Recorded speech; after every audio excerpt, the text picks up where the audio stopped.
The autumn wind howled through the cracks of the farmhouse as Zachary Mitchell stared at the empty place setting across from him, a habit he couldn't break even 3 years after his wife's passing.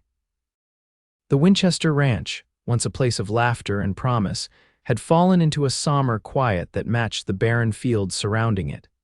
Zachary's weathered hands trembled slightly as he pushed away his half-eaten breakfast. At 34, he'd become a ghost in his own life, merely existing in the shadow of what once was. The residents of Dry Creek, Wyoming territory, had long stopped expecting him at social gatherings or Sunday services. His absence had become as predictable as the sunrise over the eastern plains.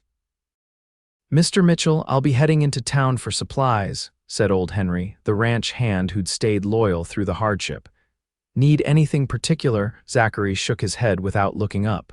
"Just the usual, Henry." Henry lingered in the doorway, his gray eyebrows knitting together in concern. "Got a letter for you yesterday, from back east, forgot to mention it." This caught Zachary's attention. "Who from?" "Don't know, sir, it's on your desk." After Henry departed, Zachary found himself standing before his cluttered desk, staring at the envelope as if it might bite. The return address was from a Mrs. Eleanor Blackwood of Boston, Massachusetts, a name that meant nothing to him. With reluctant fingers, he broke the seal. The letter was penned in elegant script, explaining that Mrs. Blackwood was responding to an advertisement for a mail-order bride placed in the Boston Daily. An advertisement Zachary had never placed. "What in tarnation?" he muttered, scanning the letter again. It became clear in the following paragraphs. His sister-in-law, Catherine, had apparently taken matters into her own hands, placing the advertisement in his name. Catherine had included a note of her own, tucked behind Mrs. Blackwood's letter. "Zachary, Sarah would want you to live again. This woman sounds respectable and kind. Please consider meeting her. The arrangements have been made for her arrival next month. With love, Catherine." Fury rushed through him. How dare Catherine meddle in his life this way? He crumpled the paper in his fist, then smoothed it out again, rereading Mrs. Blackwood's words. She wrote that she would be sending her ward, a young woman named Winona Hayes, who was seeking a new beginning after losing her parents. "I cannot in good conscience let this girl come all this way," he said to the empty room. Yet even as he prepared to write a response declining the arrangement, something stopped him. The silence of the house pressed against him, a tangible weight he'd carried for too long. He glanced at the portrait of Sarah hanging above the mantel, her gentle smile captured forever in oils. "What would you have me do?" he whispered to her image. By the time Henry returned from town, Zachary had made his decision. He would not marry this stranger, but he couldn't simply leave her stranded.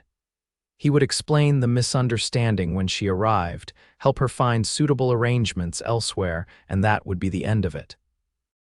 Little did he know that his carefully laid plans would soon unravel with the arrival of the eastbound train.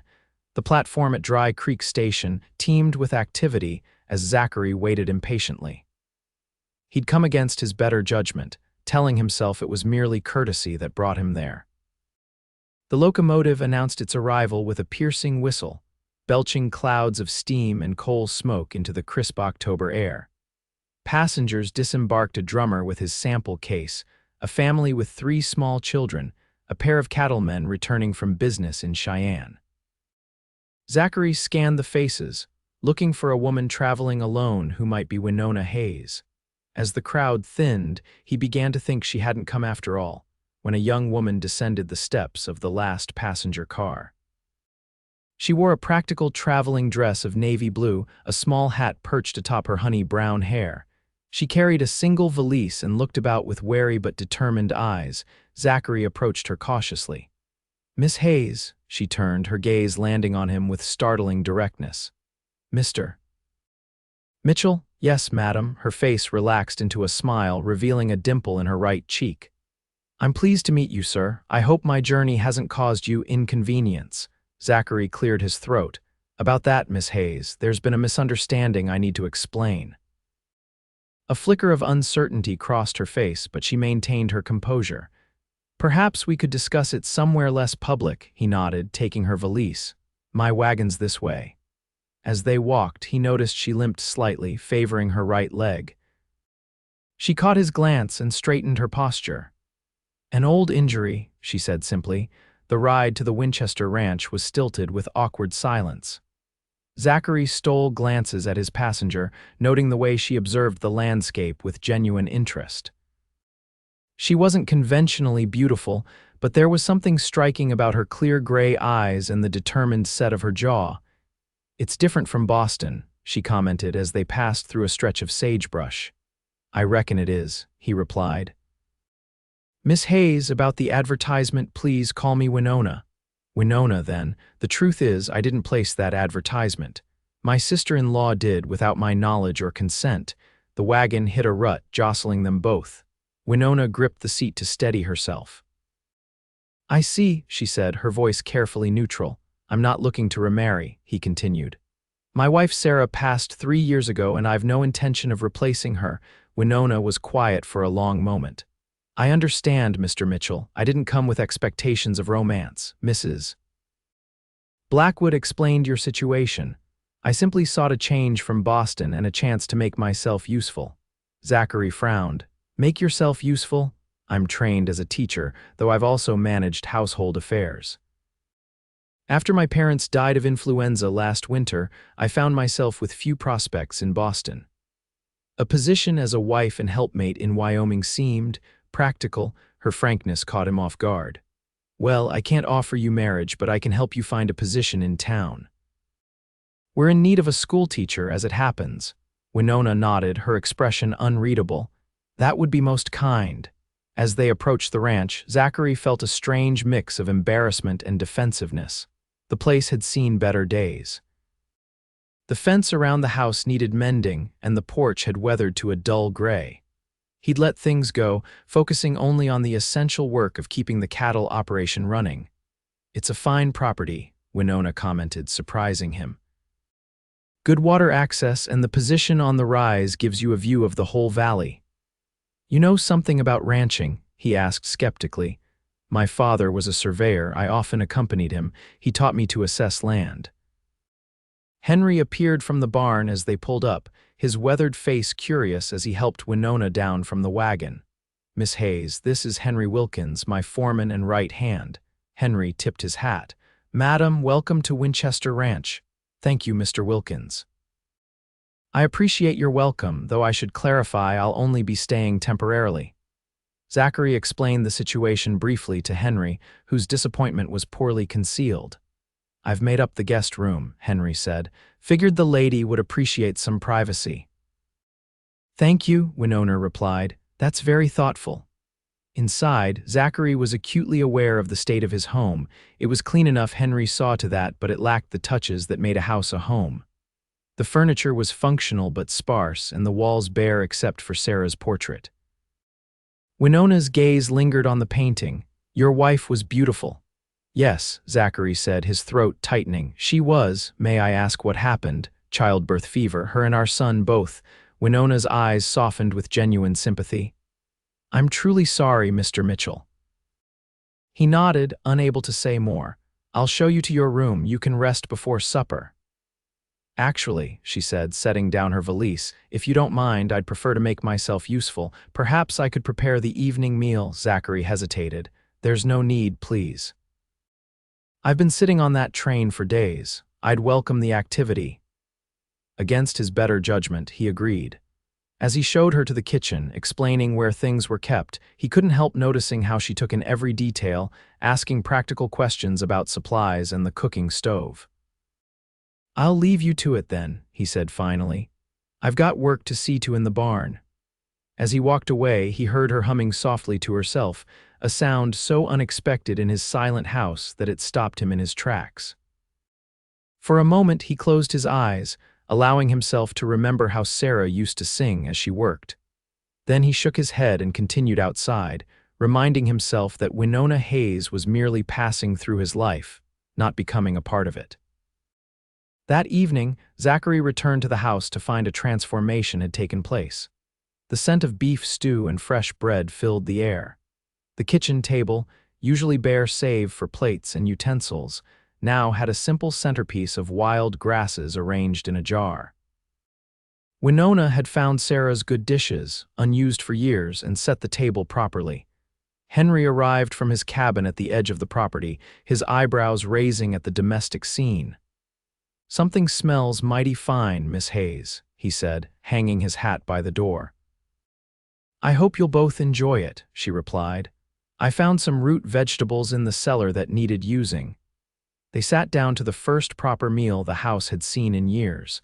Zachary ate in silence, surprised by how good everything tasted. He'd grown accustomed to the simple, often bland food he and Henry prepared. "This is excellent," he finally said. Winona smiled. "Thank you.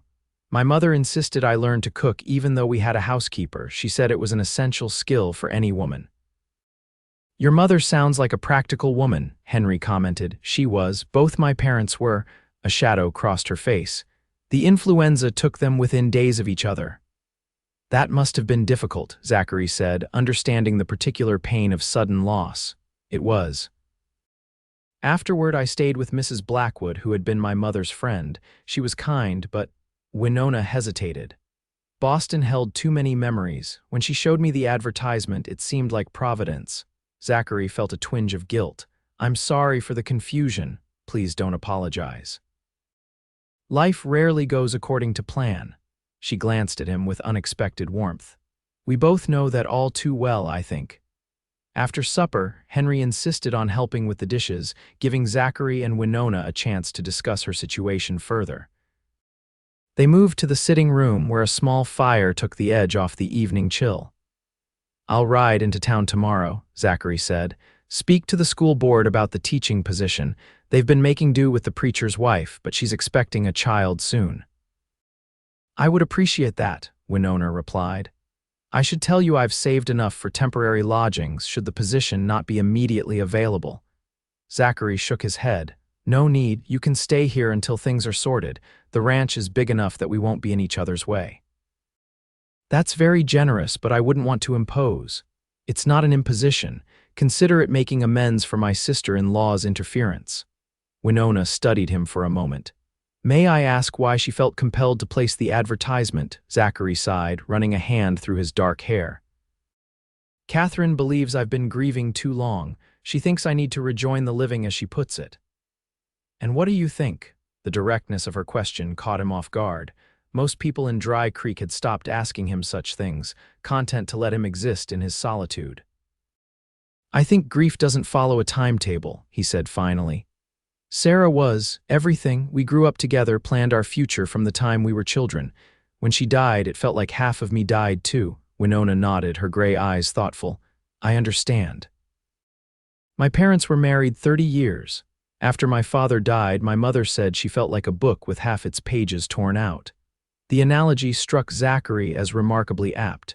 "Yes," he said softly, "that's it exactly." They sat in companionable silence for a while, watching the fire's dancing flames.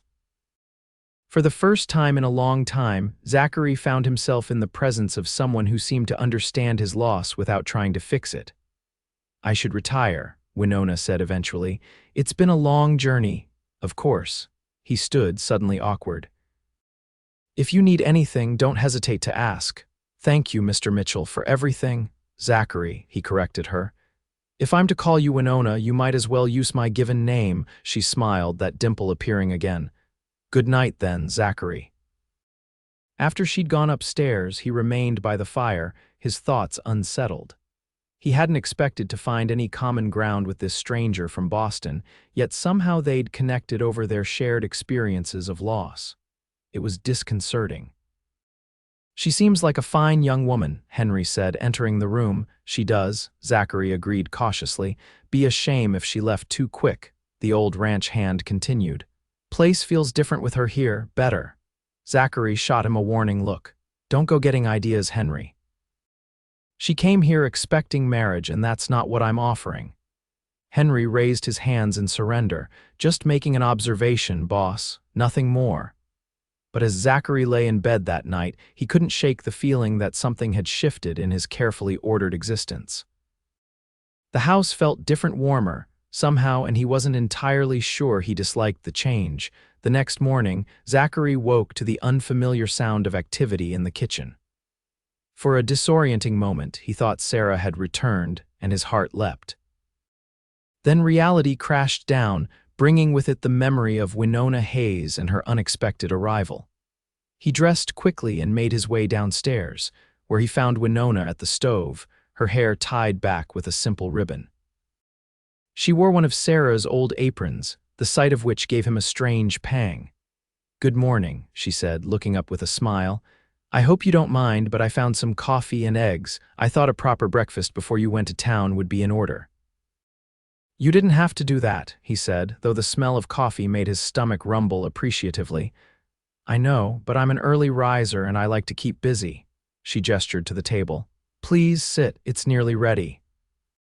Henry arrived as Zachary was pouring his coffee, and soon the three of them were seated around the table. The conversation flowed more easily than it had the night before, with Henry regaling Winona with stories of his 50 years in the Wyoming territory. "You should have seen this place when I first came through," he was saying. "Nothing but trappers and Indians for hundreds of miles, no towns to speak of, just trading posts and the occasional fort." "It must have been both terrifying and exhilarating," Winona replied, her interest genuine.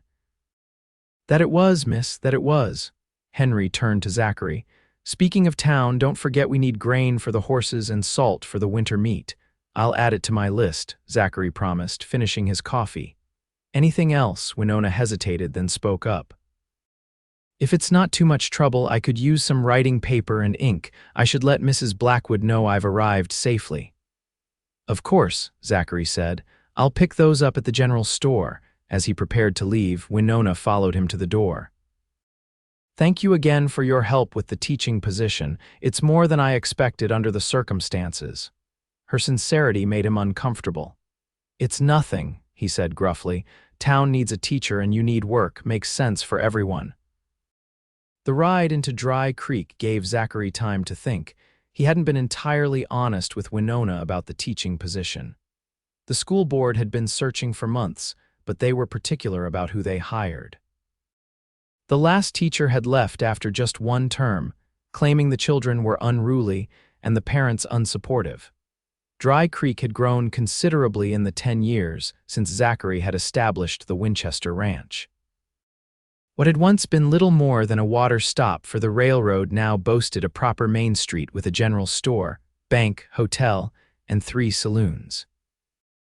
The discovery of coal in the nearby hills had brought an influx of miners and their families, expanding the town's population and increasing the need for services like education. Zachary's first stop was the general store owned by Frank Dawson, one of the few people Zachary still considered a friend. "Well, well," Frank said as Zachary entered. "Twice in 1 month. To what do we owe the honor?" "Need supplies," Zachary replied, handing over his list. Frank scanned it, his eyebrows rising at some of the items. "Writing paper, ladies' soap. You taking up correspondence and personal hygiene, Zach," Zachary sighed. "Got a house guest, mail order bride who wasn't supposed to come." Frank leaned forward, intrigued. "Do tell." Reluctantly, Zachary explained the situation while Frank gathered the requested items. "So she came all this way and you're not going to marry her?" Frank whistled. "Cold, Zach, even for you." "It's not like that. There was a misunderstanding. I'm trying to help her get established here." "As the new school teacher, you said?" Frank looked skeptical.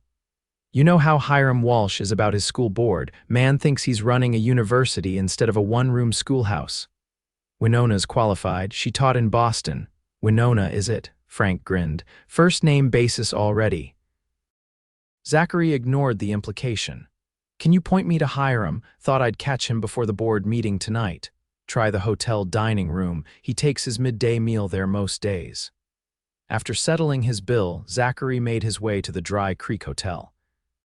He found Hiram Walsh, a corpulent man with mutton chop whiskers, just finishing his lunch. "Mitchell," Hiram said, surprised. "Don't often see you in town." "Walsh," Zachary nodded. "Got a minute to discuss the teaching position?" Hiram dabbed at his mouth with a napkin. "You know someone interested?" "Matter of fact, I do. Young lady arrived from Boston yesterday, trained teacher with experience." Hiram's eyes narrowed. What's her connection to you? Zachary hesitated, knowing the truth would complicate matters.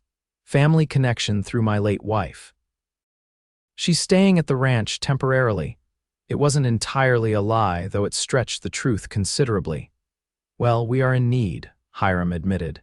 Mrs. Patterson can't continue much longer in her condition. Have the young lady come to the board meeting tonight. 7 o'clock at the schoolhouse. I'll bring her, Zachary promised. His business with Hiram concluded, Zachary completed his errands and headed back to the ranch. As he rode, he found himself wondering how Winona would fare before the school board. Hiram and his cronies could be intimidating, but something told him Winona Hayes wasn't easily cowed. When he returned to the ranch, he found Henry and Winona on the front porch. To his surprise, she was holding a hammer, and several loose boards had been nailed back into place. "What's going on here?" he asked, dismounting. Miss Winona noticed some boards coming loose, Henry explained. Offered to help fix them. "I hope you don't mind," Winona said. "I've always enjoyed working with my hands."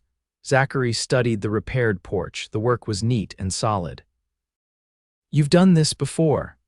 "My father believed girls should learn practical skills as well as ornamental ones. He taught me basic carpentry alongside my brother." "You have a brother?" It occurred to Zachary how little he knew about her. Had, she corrected gently. "William died at Gettysburg." Another loss in her life. Zachary felt a new respect for the quiet strength she displayed. "I'm sorry to hear that." She nodded her acknowledgement, then changed the subject. "Did you speak with the school board?" "Yes, they want to meet you tonight at 7. Her face brightened. "That's wonderful news, thank you." "Don't thank me yet. Hiram Walsh runs the board and he's known to be particular." "I'll do my best to make a good impression," she said with determination. As they unloaded the supplies Zachary had brought from town, he found himself watching Winona more closely. There was a practical efficiency to her movements, and despite her slight limp, she carried herself with dignity. She wasn't afraid of work. That much was clear from how she'd stepped in to help around the ranch without being asked. After dinner, Zachary hitched the wagon to take Winona to her meeting with the school board. She emerged from her room wearing a modest gray dress with a white collar, her honey brown hair neatly arranged in a simple but elegant style. She carried a small portfolio under her arm. "My teaching credentials," she explained, noticing his glance, "and a few sample lesson plans I've prepared." "You've thought of everything," Zachary commented, impressed despite himself. "I believe in being prepared," she smiled. "It's a principle I try to instill in my students as well." The ride to town was quieter than their previous journey. Zachary could sense Winona's nervous energy, though she hid it well. "Walsh can be intimidating," he said as they approached the schoolhouse, "but he's fair-minded for the most part." "I appreciate the warning," she replied, "but I've faced stern school boards before." In Boston, the superintendent was known to make new teachers recite the entire Declaration of Independence from memory. "Could you do it?" Her dimple appeared. "Every word." The schoolhouse was lit from within, and several horses and buggies were already tied outside. Zachary helped Winona down from the wagon, noting how she straightened her shoulders and lifted her chin before approaching the door. "Would you like me to come in with you?" he offered. She hesitated, then shook her head. "I think it would be better if I faced them alone, but thank you." "I'll wait here then." She nodded gratefully and entered the building. Through the windows, Zachary could see 5 men seated at a table at the front of the room, with Hiram Walsh in the center. Winona approached them with confident steps, extending her hand in greeting. Zachary couldn't hear what was being said, but he watched as Winona presented her credentials and answered questions. At one point, she moved to the blackboard and wrote something, then turned to address the board with animated gestures. Whatever she was saying seemed to capture their attention.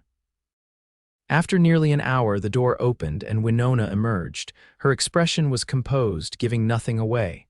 "Well," Zachary asked as he helped her into the wagon. "They've asked me to return tomorrow morning to teach a sample lesson. The children will be brought in specially." "That's a good sign. They wouldn't bother if they weren't interested." She nodded, but remained pensive as they started back toward the ranch. "Mr. Walsh had many questions about my methods. He seemed particularly concerned about discipline." The last teacher had trouble with some of the older boys, sons of miners mostly, rough upbringing. I see. Winona's expression became determined. I've dealt with difficult students before. It's often a matter of finding what motivates them. Zachary glanced at her, curious about her confidence. You sound like you've faced your share of challenges in the classroom. In Boston, I taught at charity school for a time. Many of the children came from the poorest neighborhoods. Some had never been inside a schoolroom before. How did you manage? With patience, consistency, and by treating them with respect, she said simply. Children know when adults believe in them and when they don't. Her words reminded him of Sarah, who had always wanted to establish a proper school in Dry Creek. She'd had similar ideas about education being the key to improving lives. My wife would have agreed with you, he said softly. Winona looked at him, surprised by the personal comment. She was interested in education, very much so. She taught informally before the schoolhouse was built. Had dreams of becoming the town's first teacher. She sounds like a remarkable woman. She was. The familiar pain squeezed his chest, but alongside it was something new, a sense that Sarah would have approved of Winona Hayes and her dedication to teaching. When they returned to the ranch, Henry was waiting on the porch with a pot of coffee. How'd it go? He asked. Winona explained about the sample lesson as they settled around the kitchen table. I'll need to prepare tonight. Do either of you know what the children in Dry Creek have been studying? Bible and basic arithmetic, mostly, Henry said. Some geography, I think. The older ones might know a bit of history. Mrs. Patterson isn't much for science or literature, Zachary added. Sticks to the essentials. Winona nodded thoughtfully. I'll plan something that builds on their foundation but introduces new ideas as well. Something engaging. They discussed possibilities while finishing their coffee, with Winona taking notes in a small notebook she produced from her pocket. Her enthusiasm for teaching was evident, and Zachary found himself hoping the school board would recognize her potential. Later, as Henry headed back to his cabin and Winona prepared to retire for the night, she paused at the foot of the stairs. Zachary, she said, thank you for your support today. It means a great deal, especially under the circumstances. He wasn't sure how to respond, just doing what's right. Nevertheless, I appreciate it. She hesitated, then added, if I do get this position, I'll need to find permanent lodgings in town. Perhaps you could advise me on suitable options. The thought of her leaving the ranch caused an unexpected twinge of regret. There's no rush, he heard himself saying. You're welcome to stay here until you get settled. Her gray eyes widened slightly. That's very generous, but I wouldn't want to impose any longer than necessary. It's no imposition, he insisted. The ranch is halfway between town and the outlying farms. Might make it easier for you to reach all the children. That's a practical consideration, she acknowledged. But what about your sister-in-law? Won't she get the wrong impression if I remain here? Zachary hadn't considered that angle. Catherine lives in Denver now. She doesn't need to know our arrangements. Winona studied him for a long moment. Very well. If the position is offered to me, I'll accept your hospitality a while longer, but I insist on contributing to the household in return. We can discuss terms later, he said, suddenly eager to end the conversation before he examined his motives too closely. You should rest. Tomorrow's an important day. She nodded, but before turning to go upstairs, she said quietly, I think your wife would be proud of how you're helping me, Zachary. Good night. As he watched her ascend the stairs, Zachary was struck by how quickly this stranger had come to understand what would matter to him. The thought was both comforting and unsettling. The following morning, Zachary drove Winona to the schoolhouse early so she could prepare for her sample lesson. The school board members arrived shortly after, followed by about 15 children of various ages, shepherded by their curious parents. Quite a turnout, Zachary commented to Frank Dawson, who had brought his 2 young daughters. Word spreads fast, Frank replied. Everyone's curious about the Boston lady who might be our new teacher. From his position near the back of the room, Zachary watched as Winona introduced herself to each child, making a point to learn their names before class began. She moved with grace despite her limp, her manner warm but commanding respect. When the lesson began, Zachary was impressed by her approach. She started with a story that captured the children's attention, then skillfully wove in elements of history, geography, and natural science. Even the rowdier boys, whom Zachary recognized as the Henderson twins, seemed engaged by her teaching. At one point, she brought out several objects from a small bag: a feather, a rock, a piece of bark, and had the children examine them closely, recording their observations. The simple activity had them all participating eagerly. "She's good," Frank whispered. "My girls never sit still this long for Mrs. Patterson." Zachary nodded, a sense of pride washing over him that took him by surprise. He had no claim to Winona's abilities, yet he felt somehow validated by her success. The lesson concluded after an hour, with Winona assigning a simple task for the children to complete before they left. As they worked, she conferred quietly with the school board members at the front of the room. Parents began to collect their children, many stopping to speak with Winona on their way out. The general mood seemed positive, with several mothers smiling approvingly. Finally, Hiram Walsh approached Zachary. "Your friend is impressive, Mitchell." Boards agreed to offer her the position starting next Monday. Salary's $40 a month, with room for advancement if she proves herself over the term. Relief washed over Zachary. "She'll be pleased to hear it." "There is one concern," Hiram added, lowering his voice: "her living situation." A single woman staying at a bachelor's ranch, it raises eyebrows. Zachary stiffened. "She's a respectable woman in need of accommodation, nothing improper about it." "I know that, and you know that, but this is a small town with traditional values." Hiram stroked his whiskers thoughtfully. "Perhaps if your housekeeper was female, or if you had a relative staying with you." "Henry's been with my family for decades. He's above reproach," Zachary said firmly, "and Miss Hayes's reputation should stand on its own merits." Hiram shrugged, just sharing the board's concerns. "We've decided to offer her the position regardless, but she should be aware that tongues may wag." As Hiram walked away, Zachary felt a surge of protectiveness toward Winona. She had traveled so far and overcome so much. The idea that small-town gossip might undermine her new beginning irritated him deeply. When Winona joined him, her face glowing with success, he couldn't bring himself to dampen her spirits with Hiram's warning. "They've offered me the position," she said, her gray eyes bright with excitement. "Starting Monday." "Congratulations," he said sincerely. "You earned it. Those children were hanging on your every word." Her dimple appeared as she smiled. "They're bright children, eager to learn. I can't wait to begin properly." As they drove back to the ranch, Winona chattered about her plans for the school, the books she hoped to order, and the improvements she wanted to make to the curriculum. Her enthusiasm was contagious, and Zachary found himself offering suggestions about local history and geography she might incorporate. "The children should know about the native tribes that lived here first," he said. "The Shoshone and Arapaho have rich traditions worth learning." "What a wonderful idea," she agreed. "Do you know much about them?" "Some. When I first came west, I spent time with a Shoshone guide who taught me about the land, saved my life more than once. Would you consider speaking to the class someday? First-hand accounts are so valuable." The invitation caught him off guard. He hadn't set foot in the schoolhouse since Sarah died. I'll think about it." She seemed to sense his hesitation and didn't press the issue. Instead, she changed the subject to practical matters. "Now that I have the position, I should look into housing in town. Perhaps there's a boarding house." Zachary remembered Hiram's warning but pushed it aside. "The offer still stands. You're welcome to stay at the ranch."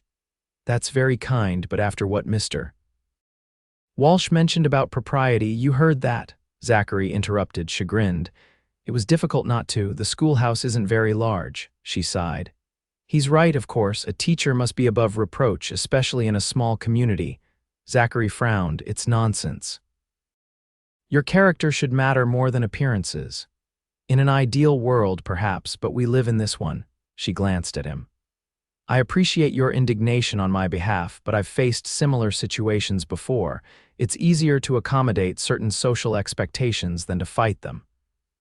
Her pragmatism impressed him, though he remained frustrated by the unfairness. At least stay until you find suitable accommodations.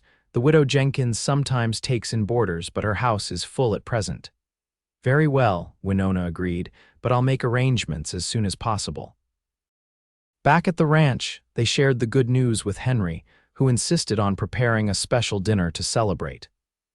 As they worked together in the kitchen, Zachary noticed how naturally Winona had integrated herself into their routine. She knew where everything was kept now, moved around the space with familiarity, and had even rearranged some items for better efficiency. The thought of her leaving created a hollow feeling he wasn't prepared to examine too closely. After dinner, Winona excused herself to write to Mrs. Blackwood about her new position. Left alone with Henry, Zachary braced himself for the older man's inevitable comments. "She's bringing life back to this place," Henry said, confirming Zachary's expectations. "Been too long since these walls heard a woman's laughter." "Don't start, Henry." "Just saying what I see." The old man leaned back in his chair. "You're different when she's around, less haunted." Zachary stood abruptly. "I'm going to check on the horses." "Running away won't change what's happening," Henry called after him. In the quiet of the stable, Zachary brushed his gelding with more force than necessary. Henry's words had hit too close to home. He had noticed changes in himself since Winona's arrival, finding himself looking forward to meals, making conversation, even laughing occasionally at her observations about life in Dry Creek.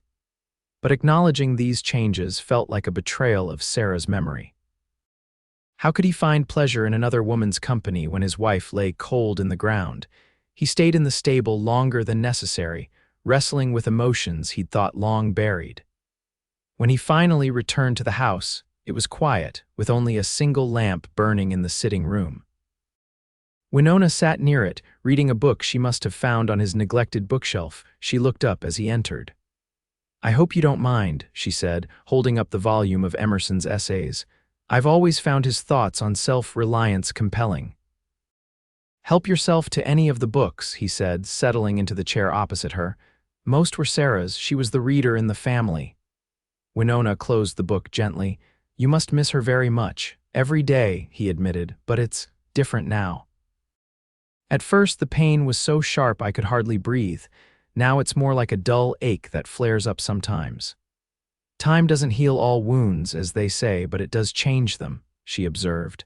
"After my brother died, my mother said grief is the price we pay for love. The greater the love, the deeper the grief.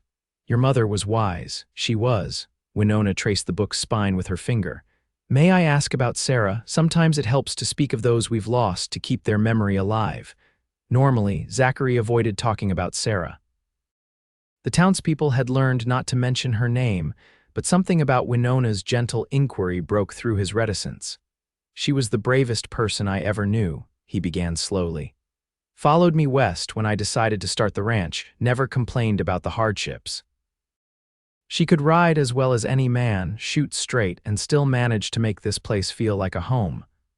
Once he started, the words flowed more easily. He told Winona about Sarah's laugh, her determination to plant flowers around the house despite the harsh climate, her dream of starting a proper school for the children of Dry Creek.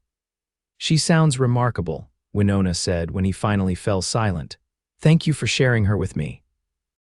Zachary realized he felt lighter somehow, as if speaking of Sarah had lifted a weight he'd been carrying.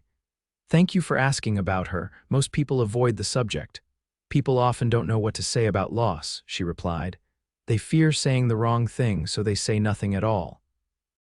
"You seem to know the right things to say." Her smile was tinged with sadness.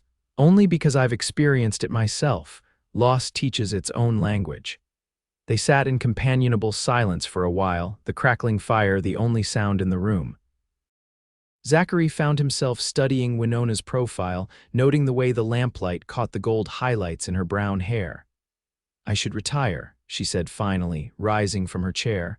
"Tomorrow I need to prepare for Monday's classes." "Of course. Good night, Winona. Good night, Zachary."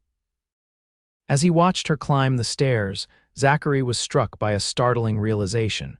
For the first time in 3 years, he had spent an entire evening thinking of Sarah without being consumed by grief. Instead, the memories had brought a bittersweet comfort, like visiting an old friend.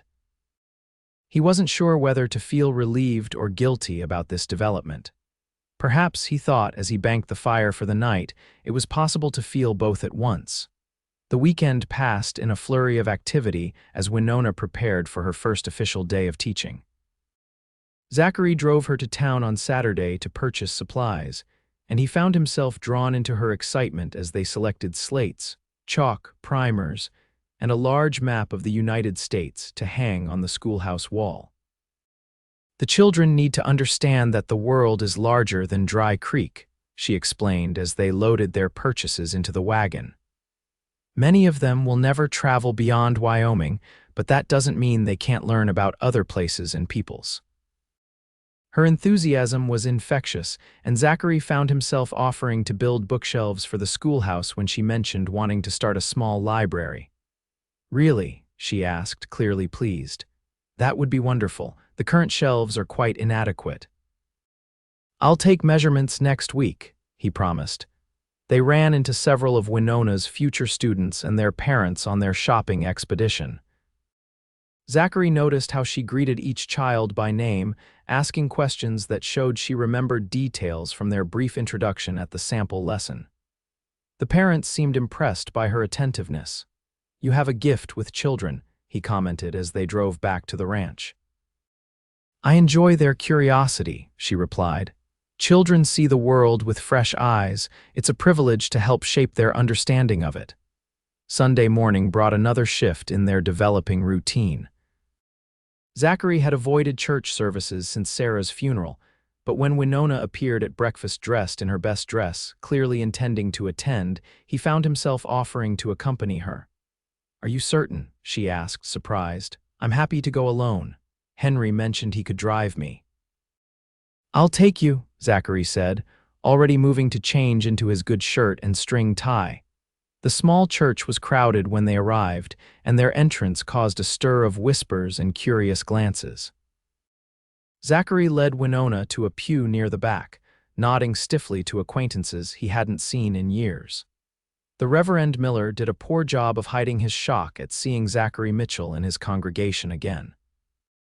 His sermon that day focused on renewal and second chances, with pointed glances in their direction that made Zachary shift uncomfortably. After the service, they were surrounded by townspeople eager to welcome the new teacher and remark on Zachary's return to church.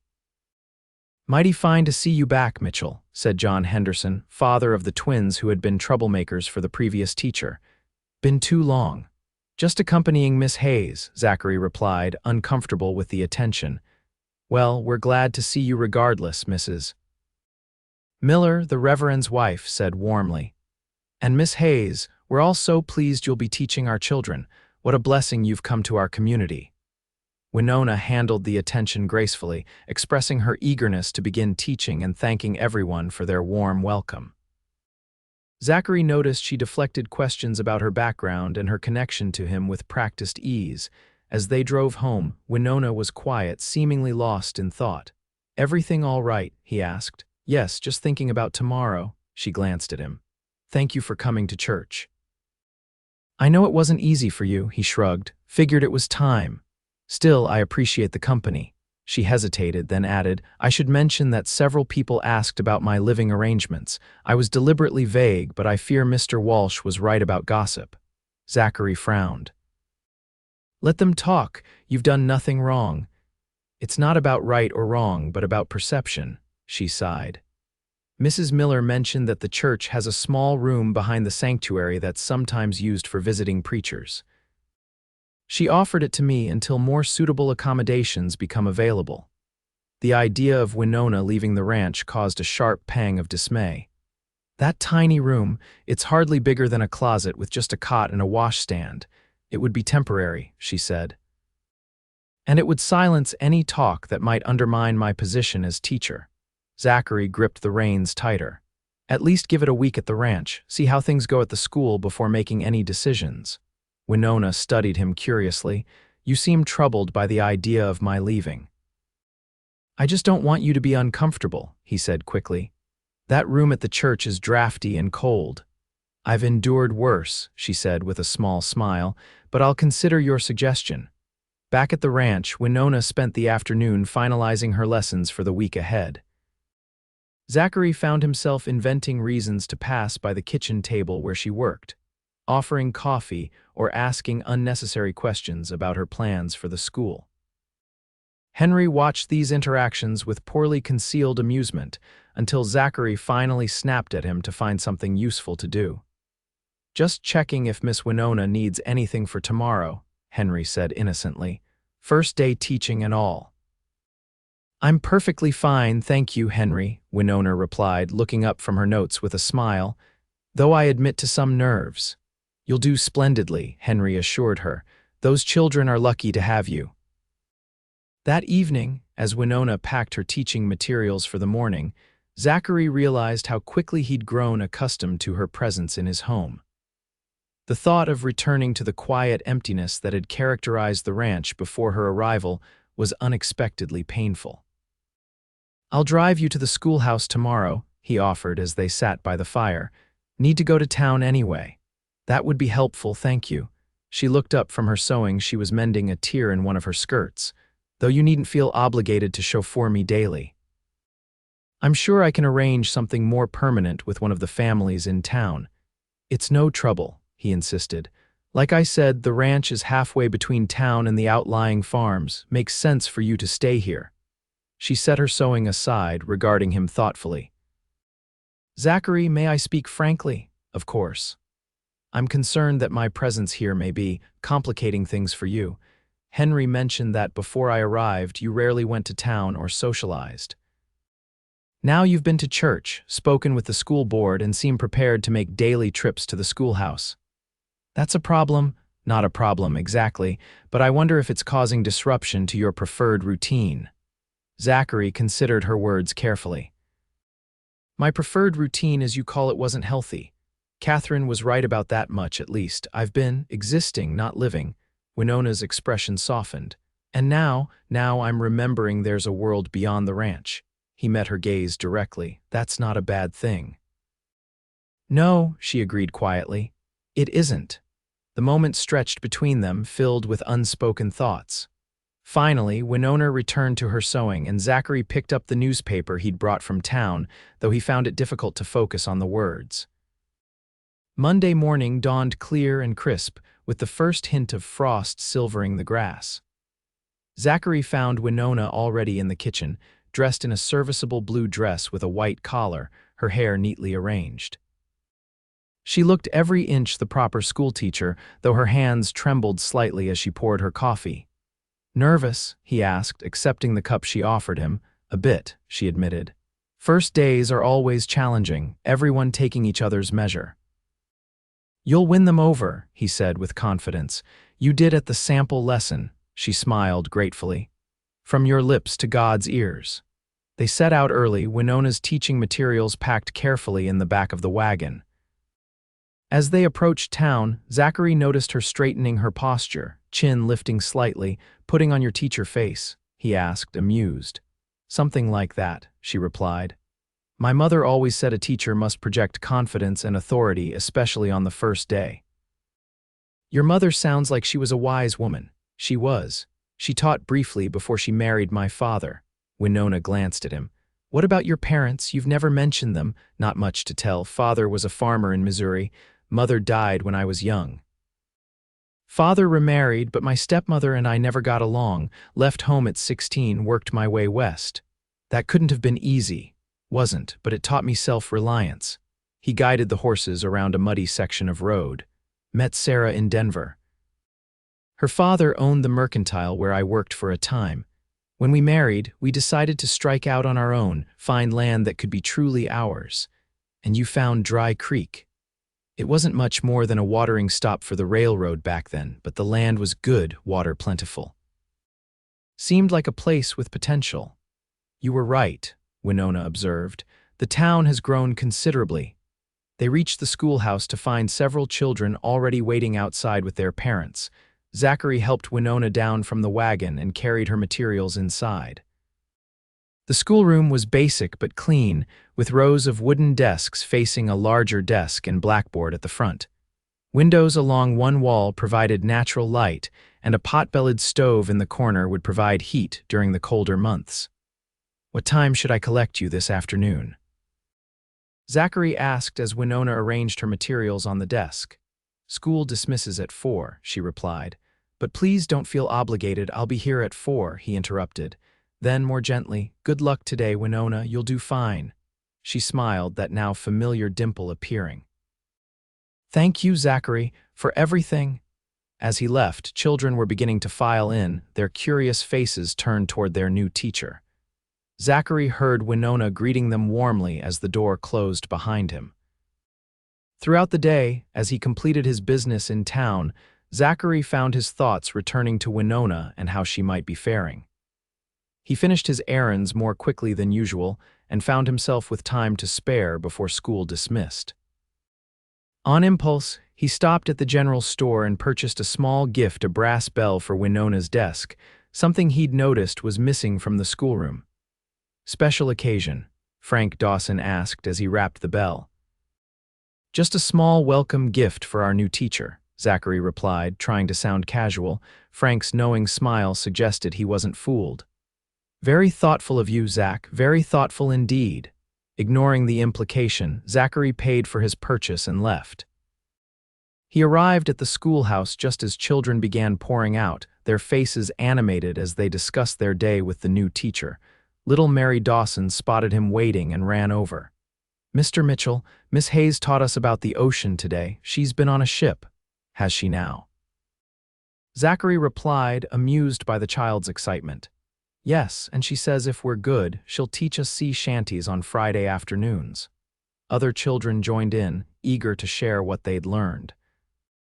Zachary was struck by their enthusiasm, a marked contrast to the complaints he'd heard about the previous teacher. When the crowd of children dispersed, he entered the schoolhouse to find Winona erasing the blackboard, her back to the door. "Sounds like you made quite an impression," he said. She turned, her face lighting up. "Zachary, yes, I think it went well. The children are bright and curious. Even the Henderson twins participated, though they tested me a bit at first." "How so?" "Oh, the usual things. Placed a frog in my desk drawer, switched the name cards I'd prepared." She smiled. "I simply thanked them for the frog, mentioned it would make an excellent specimen for our science lesson, and congratulated them on their creativity with the name cards, suggesting they might enjoy helping me design a seating chart." Zachary chuckled. "Clever approach." Children who act out are often seeking attention or recognition. Sometimes acknowledging their efforts, even misdirected ones, can redirect their energy more positively. She finished cleaning the blackboard and turned to gather her things. "How was your day?" "Productive." He pulled the small package from his pocket. "Got you something." Surprised, she accepted the gift. "You didn't need to do that. It's nothing much. Just noticed the schoolroom was missing it." She unwrapped the package, her expression softening when she saw the brass bell. "It's perfect." "Thank you. Figured it might help with those Henderson twins. I'm sure it will." She ran her finger over the bell's smooth surface. "This is very thoughtful, Zachary." Something in her tone made his heart beat faster. He cleared his throat, ready to head back to the ranch. On the ride home, Winona shared more details about her first day, the subjects she'd introduced, the varying skill levels among the students, her plans for organizing a school library. Zachary found himself genuinely interested, offering suggestions about local resources and families who might be willing to donate books. "You know," Winona said thoughtfully, "you'd make an excellent school board member. You have good ideas about education." Zachary scoffed. "Hiram Walsh would have a fit. We don't exactly see eye to eye on most matters. All the more reason the board could use some fresh perspectives." She glanced at him. "Would you consider it?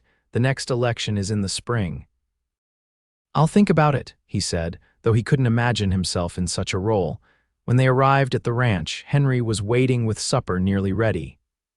He listened attentively as Winona described her day, his weathered face crinkling with pleasure at her success. "Knew you'd win them over," he said proudly, as if her accomplishment somehow reflected on him. Even them Henderson boys need a firm but kind hand. They're actually quite bright, Winona replied. They finished their arithmetic exercises first today. I think they're simply bored with material that's too easy for them. The evening passed pleasantly, with Winona grading some initial assessments she'd given the students while Zachary and Henry discussed ranch business. It felt surprisingly domestic. Zachary realized the three of them settling into a comfortable routine as if they'd been doing it for years. Later, as Zachary checked the doors before retiring, he found Winona on the porch, wrapped in a shawl against the evening chill, gazing at the stars. "Everything all right?" he asked, joining her. "Perfect," she replied. "I was just admiring the view. The stars seem so much closer here than in Boston. Less smoke and buildings in the way, I reckon," she nodded. "I never imagined I'd end up in Wyoming territory, but I'm glad I did." Despite the unconventional circumstances, Zachary leaned against the porch railing. "Speaking of those circumstances, have you given any more thought to the room at the church?" "I have." She turned to face him. "If you're truly comfortable with me staying here, I'd prefer it. The ranch is peaceful and the distance from town gives me time to prepare for the day ahead and decompress afterward." Relief washed over him. "Good, that's good, but," she continued, "we should address the issue of propriety. Perhaps we could invite Reverend Miller and his wife for dinner. Let them see the arrangement is entirely proper with Henry as chaperone. Their approval would go a long way toward silencing any gossip." "That's a sensible idea," Zachary agreed, impressed by her practical approach. "I'll extend the invitation when I take you to school tomorrow." Winona smiled. "Thank you for everything, Zachary. You've made what could have been an awkward situation into something unexpectedly nice." The sincerity in her voice touched him. "You've done the same," he admitted. "This place hasn't felt like a home in a long time. Having you here has changed that." The words slipped out before he could consider their implication. They hung in the night air between them, more revealing than he'd intended. Winona's eyes widened slightly, but she didn't look away. "I'm glad," she said softly. For a brief moment, Zachary felt an impulse to reach for her hand to narrow the distance between them. Instead, he straightened, suddenly conscious of the impropriety he'd just been discussing. "It's getting late," he said. "You must be tired after your first day." She nodded, seeming to understand his retreat. "Yes, good night, Zachary. Good night, Winona." As she went inside, Zachary remained on the porch, troubled by the feelings stirring within him. He hadn't expected to find himself drawn to this woman who had arrived so unexpectedly in his life. The realization brought both hope and guilt. Hope that perhaps his heart wasn't as dead as he'd believed, guilt that he could contemplate feelings for someone other than Sarah. He gazed up at the same stars Winona had been admiring, wondering if Sarah could see him now. What would she think of the woman living in their home, sleeping in their guest room, bringing life back to the spaces she had once filled? "I'm not forgetting you," he whispered to the night sky. "I could never forget you, but I don't think you'd want me to be alone forever." The stars offered no answer, but the ache in his chest eased slightly. Perhaps that was answer enough. The following weeks established a rhythm to their lives. Each morning, Zachary would drive Winona to the schoolhouse, then attend to ranch business or errands in town before collecting her in the afternoon. Their conversations during these journeys grew increasingly comfortable, ranging from discussions of her students' progress to debates about books they'd both read to sharing stories from their respective pasts. True to Winona's suggestion, they invited Reverend and Mrs. Miller for dinner one Sunday after church. The evening was a success, with the Reverend clearly impressed by the propriety of the arrangement and Mrs. Miller delighted by Winona's intelligence and refinement. "Such a lovely young woman," Mrs. Miller commented to Zachary as they prepared to leave. "You're fortunate to have her as a guest." "Yes, madam," Zachary replied. "Miss Hayes has been a blessing to the ranch." The Reverend studied him thoughtfully. "Indeed, the Lord works in mysterious ways, bringing people into our lives when we least expect it." After they departed, Winona laughed softly. "I believe we've passed inspection." "Seems that way," Zachary agreed. "Mrs. Miller practically gave us her blessing." The words hung awkwardly between them, both aware there was nothing to bless beyond their current arrangement. As October gave way to November, the weather turned colder. The first snow dusted the mountains visible from the ranch, and morning frost became a regular occurrence. Zachary noticed Winona wrapping herself more tightly in her shawl during their morning rides to town. Without mentioning it to her, he visited the general store and purchased a proper winter coat, a well-made wool garment lined with rabbit fur. "That's a mighty fine lady's coat," Frank commented as he wrapped it. "Special occasion, winter's coming," Zachary replied simply. When he presented the gift to Winona that evening, her reaction made any teasing from Frank worth it. Her gray eyes widened in surprise, then filled with warmth as she ran her hands over the soft fur lining. "Zachary, this is too generous," she protested. "I can't accept something so expensive." "You can and you will," he insisted. "Wyoming winters are harsh, you need proper protection." "At least let me pay you for it," he shook his head. "Consider it part of your room and board." After some further protest, she relented, trying on the coat and twirling like a girl, her face alight with pleasure. "It's wonderful, thank you." Henry, watching from his chair by the fire, caught Zachary's eye and gave a knowing nod. Zachary ignored him, but couldn't deny the satisfaction he felt seeing Winona in the coat he'd chosen. As Thanksgiving approached, the school board organized a harvest celebration at the town hall. The entire community would gather for a feast, with each family contributing dishes. The schoolchildren would perform recitations and songs they had learned under Winona's tutelage. "You'll come, won't you?" Winona asked Zachary as they discussed the event over breakfast. "The children have worked so hard on their performance." Zachary hesitated.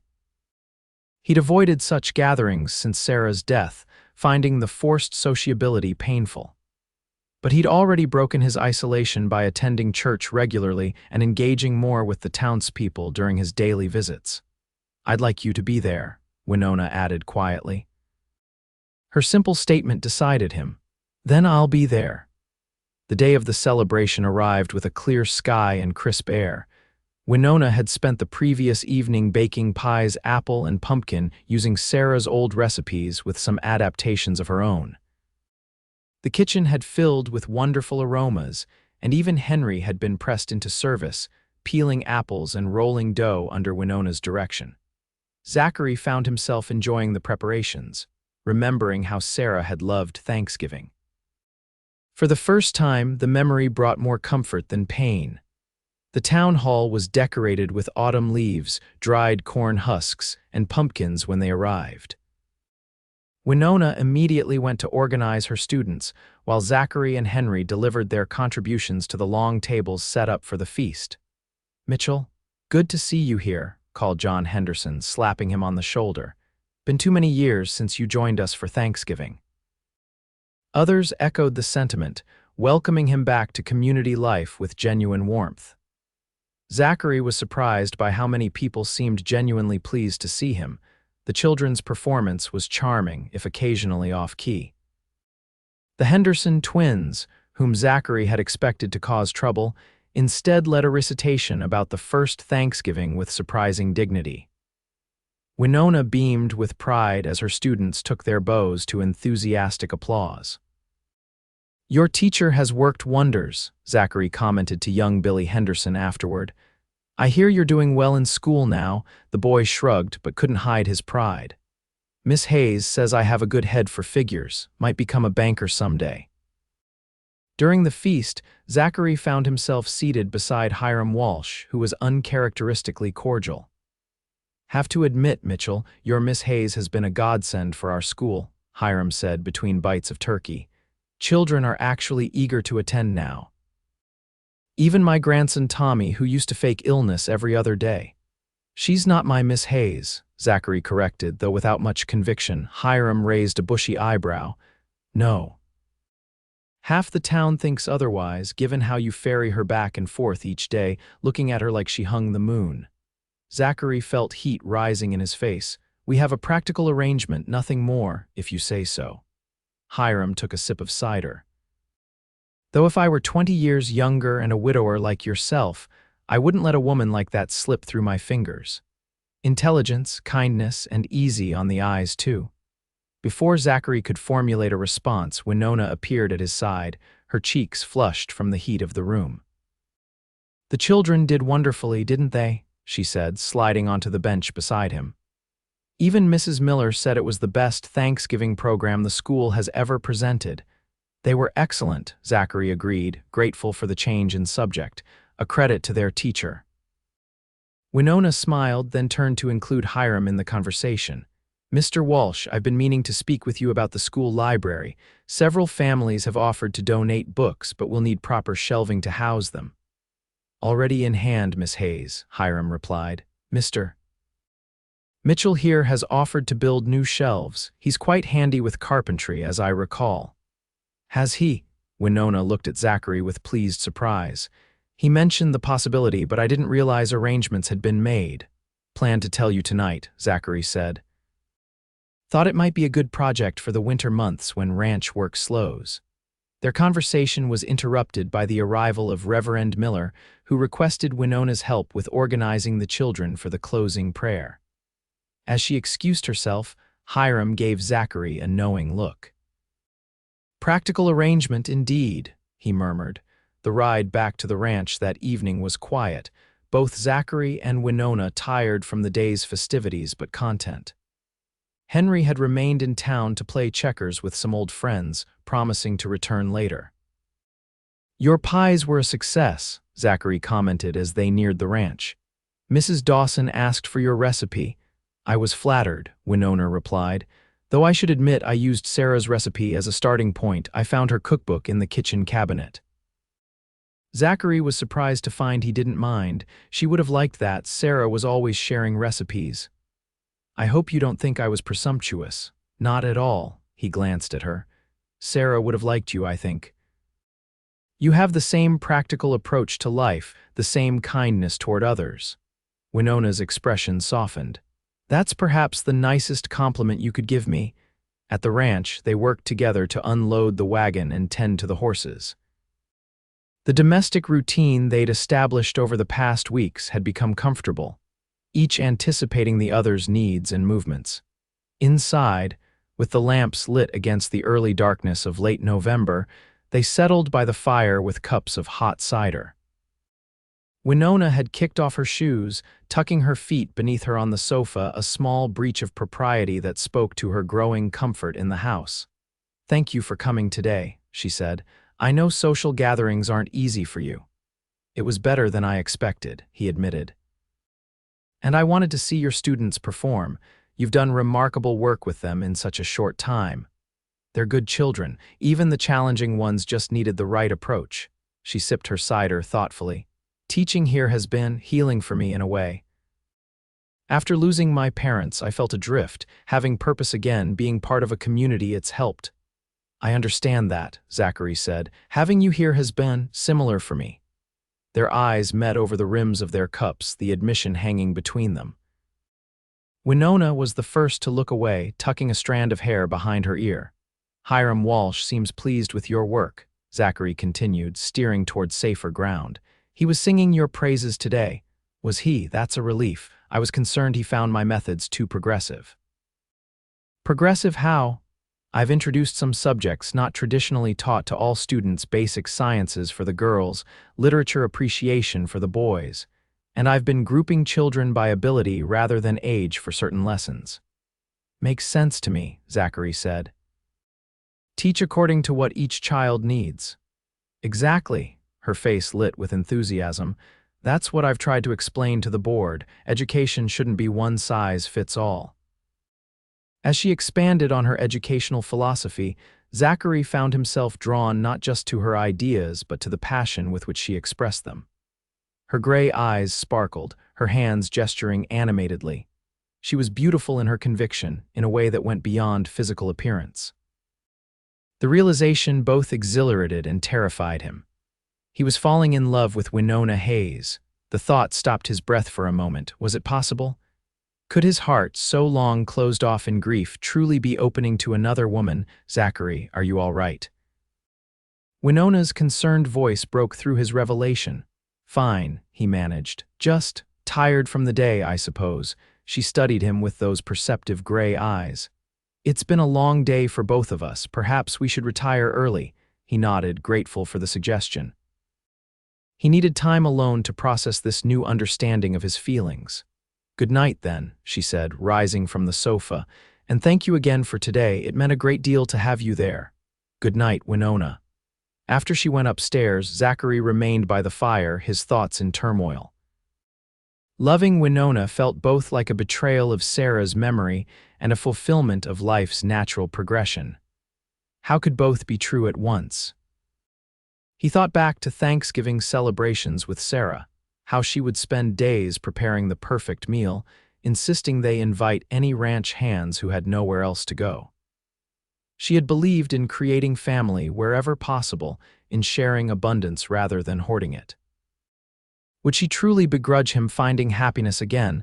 The answer came to him with sudden clarity. No, she wouldn't. Sarah, who had loved life so fiercely, who had embraced each day with joy, would never have wanted him to spend the rest of his days alone in mourning.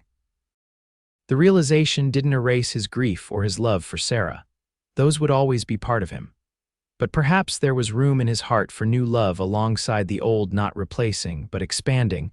With this thought came another, more practical concern. What of Winona's feelings? She had come to Wyoming expecting marriage to a stranger, only to find the arrangement was a mistake. She had built a life for herself here, earned the respect of the community, created a role that fulfilled her. Would she welcome his feelings, or would they complicate the independence she had established? Zachary had no answers to these questions, only the certainty that his heart had awakened again, against all expectation. What he would do with this knowledge, he wasn't yet sure. December arrived with a serious snowstorm that blocked the roads to town for 3 days. Zachary, Winona, and Henry found themselves snowed in at the ranch, with time stretching before them and nowhere to go. After the initial concern about missed school days, Winona settled into the enforced leisure with good grace. She used the time to grade papers she'd brought home and plan future lessons, but also joined Zachary and Henry in evening games of checkers and cards. On the second night of their confinement, Henry produced a fiddle Zachary hadn't seen in years. The old ranch hand had once been quite skilled, though arthritis had stiffened his fingers somewhat. "Haven't played this in an age," Henry said, tuning the instrument carefully. "But seems like a good night for music." To Zachary's surprise, Winona's face lit up. "Oh, do you know Barbara Allen? My father used to play that one." Henry nodded and began the mournful tune. To their delight, Winona sang along, her clear voice carrying the old ballad beautifully. When the song ended, she blushed at their applause. "My mother insisted my brother and I learn the old songs," she explained. "She said they connected us to our heritage." "You have a lovely voice," Zachary said. "Do you know the water is wide?" She nodded, and soon they were taking turns requesting songs, with Henry playing and Winona singing. Occasionally, Zachary joined in, his baritone blending with her soprano in a way that seemed to please Henry immensely. "Haven't heard music in this house for too long," the old man commented during a break. "Does a body good."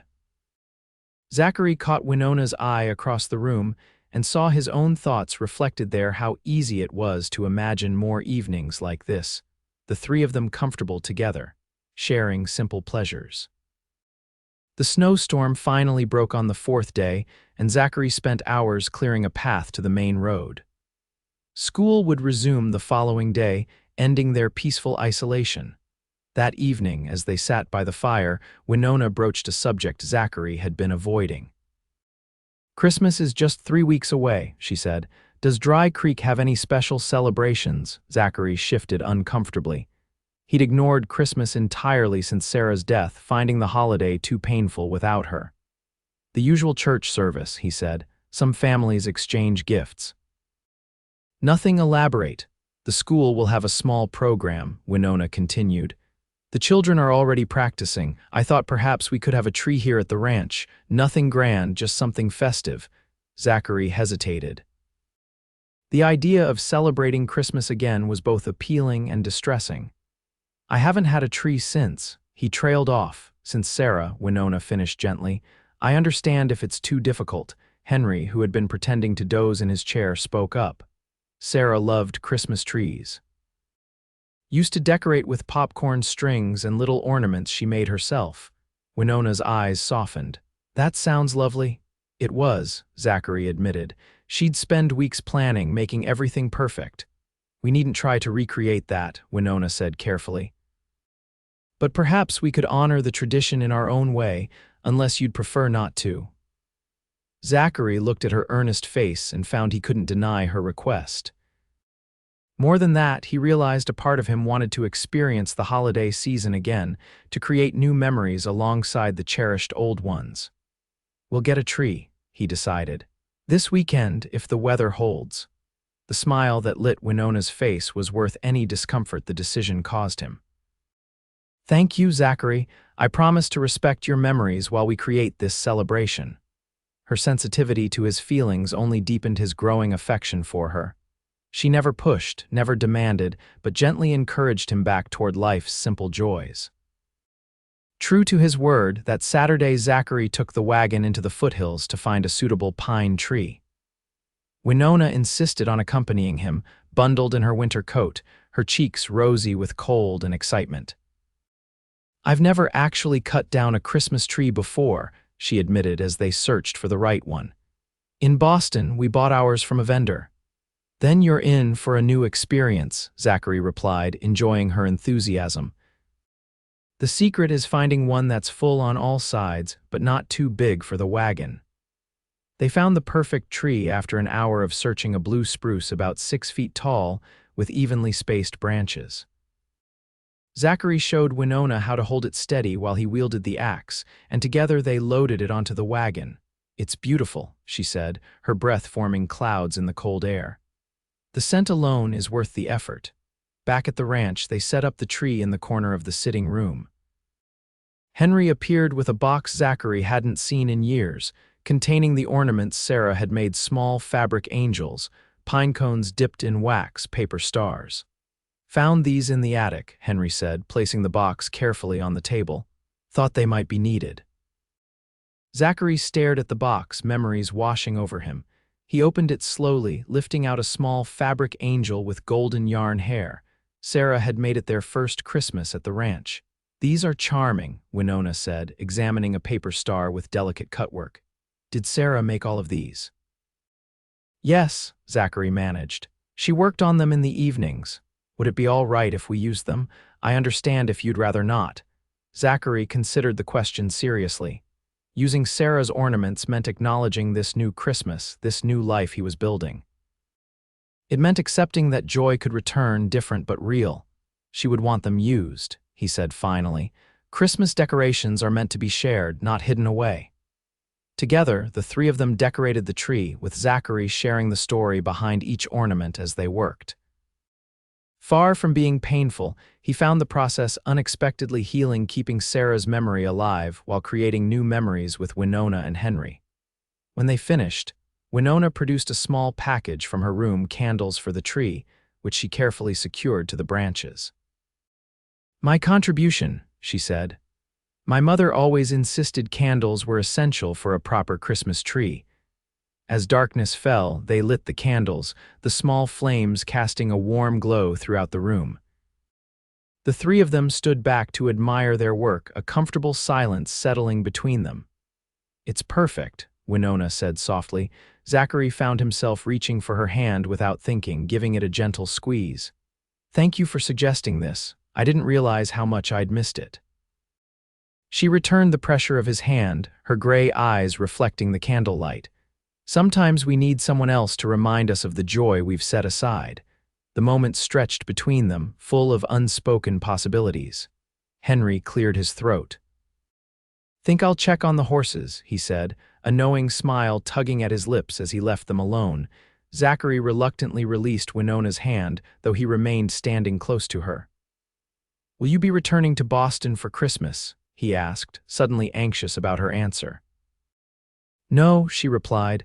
The journey is too long for such a short holiday. Besides, I've made my home here now. Relief washed over him. I'm glad to hear that. She studied his face in the candlelight. Are you, Zachary? The directness of her question demanded an equally direct answer.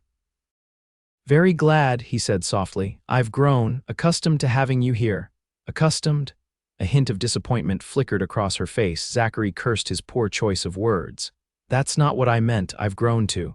He hesitated, then plunged ahead. I've grown to care for you, Winona. More than I expected, more than I thought possible. Her eyes widened, a flush spreading across her cheeks. Oh, I don't expect anything, he hastened to add.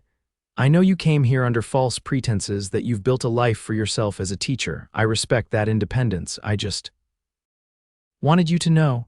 Winona was quiet for a long moment, her gaze dropping to her hands. I've grown to care for you as well, Zachary, she finally said, her voice barely above a whisper. But I've been afraid to acknowledge it, afraid you would see it as presumptuous or unwelcome. Joy surged through him, unexpected and powerful. Not unwelcome, he assured her, never that. She looked up at him, vulnerability and hope mingled in her expression. Where does this leave us, then? It was a fair question, one he wasn't entirely sure how to answer. I don't know exactly, he admitted, but I'd like to find out if you're willing. A smile slowly spread across her face, revealing that dimple he'd grown so fond of. I'm willing. The candlelight from the tree cast a warm glow over them both as they stood at the threshold of something new, something neither had expected when Winona first arrived at Winchester Ranch. The future stretched before them, uncertain but full of promise. The days leading up to Christmas took on a special quality, with Zachary and Winona navigating the subtle shift in their relationship. Nothing outward changed in their arrangement. She still stayed in the guest room. He still drove her to school each day, but there was a new awareness between them, small gestures that spoke of deepening affection. Zachary found reasons to touch her hand when passing the coffee at breakfast. Winona would straighten his collar before he went out to work with the cattle. They lingered longer by the fire in the evenings, talking about everything and nothing, reluctant to end their time together.